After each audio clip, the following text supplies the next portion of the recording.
Waspadalah, waspadalah, ya. Kita akan ambil dari Ibrani 4, 1 dan 2. Baiklah kita waspada supaya jangan ada seorang di antara kamu yang dianggap ketinggalan, sekalipun janji akan masuk ke dalam perhentiannya masih berlaku. Ya, karena kepada kita diberitakan juga kabar kesukaan yang sama, seperti kepada mereka. Jadi dua pihak ini sama-sama menerima kabar kesukaan itu. Tetapi firman pemberitaan itu tidak berguna bagi mereka, yaitu mereka yang ketinggalan, karena tidak bertumbuh bersama-sama oleh iman dengan mereka yang mendengarnya, yaitu mereka yang tidak ketinggalan, ya. Nah, di sini kitab Ibrani banyak berbicara tentang iman, ya. Ibrani 11 ayat 1 memberikan definisi tentang iman, dan selanjutnya juga menceritakan tentang rentetan kisah pahlawan-pahlawan iman. Dan di dalam pasal 12 juga dikatakan bahwa tetap bertekun di dalam iman. Dengan demikian penulis kitab Ibrani ini memastikan bahwa pembaca itu memahami betul pentingnya peranan iman di dalam kehidupan orang percaya. Karena iman yang tidak bertumbuh bisa menjadi penyebab ketinggalan untuk masuk ke dalam perhentian Allah, ya.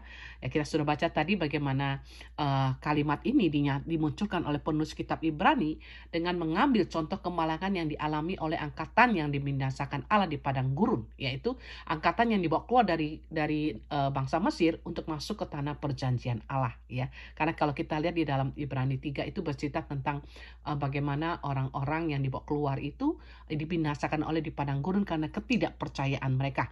Kita baca di dalam Ibrani 3 ayat 19 di situ, ya. Mereka gagal sampai kepada tujuan yang telah disediakan Allah. Oleh karena itulah, berdasarkan pengalaman pahit mereka, yaitu mereka yang tidak masuk ke dalam perhentian Allah itu, kitab Ibrani menegaskan bahwa sebab itu baiklah kita waspada, kita yang hidup zaman sekarang ini, ataupun pada waktu penulis Ibrani menulis surat ini. Jadi waspada terhadap apa? Terhadap perkataan firman Tuhan yang kita dengar namun tidak mengalami pertumbuhan. Sementara orang percaya yang lain mengalami pertumbuhan yang pesat dari perkataan firman Tuhan. Oleh karena itu kita lihat bagaimana level orang percaya itu tiap orang berbeda. Ada yang levelnya walaupun baru percaya namun imannya terus bertumbuh. Ada juga bertahun-tahun jadi orang Kristen, imannya tuh mandek, ya. Inilah karena firman Tuhan yang didengar itu tidak bertumbuh seiring dengan firman Tuhan yang mereka dengar. Oleh karena itu Ibrani berkatakan bahwa disinilah pentingnya memupuk tingkat kewaspadaan yang tinggi agar firman Tuhan yang kita dengar itu tidak terjadi seperti perumpamaan di dalam Matius 23. Yaitu firman Tuhan yang hanya jatuh di pinggir jalan, di tanah yang berbatu-batu, di tengah semak duri.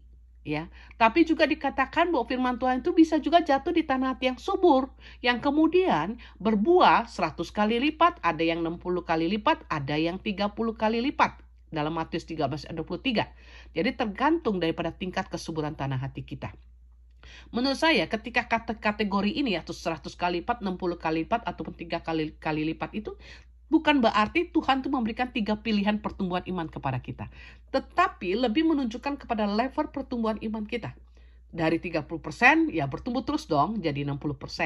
Nah, dan 60% itu akhirnya mencapai kesempurnaan iman 100%, di mana kita tidak kehilangan iman percaya kita kepada Tuhan dan kita masuk ke dalam perhentian bersama-sama dengan Tuhan di dalam kerajaan surga, memiliki hidup yang kekal. Dengan kata lain, jika saat ini kita sadar bahwa pertumbuhan iman kita itu ya baru seitik wae, ya, baru mencapai 30% dari 100% yang diharapkan Tuhan. Maka tugas kita sebagai orang percaya adalah terus memupuk kesuburan tanah hati kita, seiman kita itu naik ke level 40%, 50%, 60%, sampai mencapai kesempurnaan iman kita.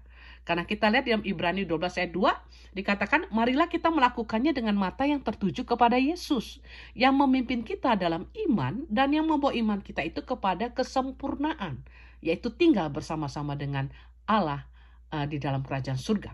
Dan inilah desain iman yang diharapkan Tuhan dalam hidup kita, yaitu iman yang selalu naik level, tidak stagnan, tidak mati, ya. Caranya apa? Tingkatkan kewaspadaan kita untuk memastikan bahwa setiap firman Tuhan yang kita dengar itu mengalami pertumbuhan yang maksimal. Jadi kita belajar. Jangan jadi orang percaya yang masa bodoh terhadap perkembangan iman kita, ya. Kita harus waspadai, harus tahu perkembangan iman kita itu sampai di mana saat ini. Apakah kita terus mengalami pertumbuhan terus ataukah mati? Kadang-kadang banyak orang percaya imannya mati aja nggak sadar, ya. Nah, oleh karena kita mau aware gitu, waspada karena agar kita tidak dianggap ketinggalan. God bless you.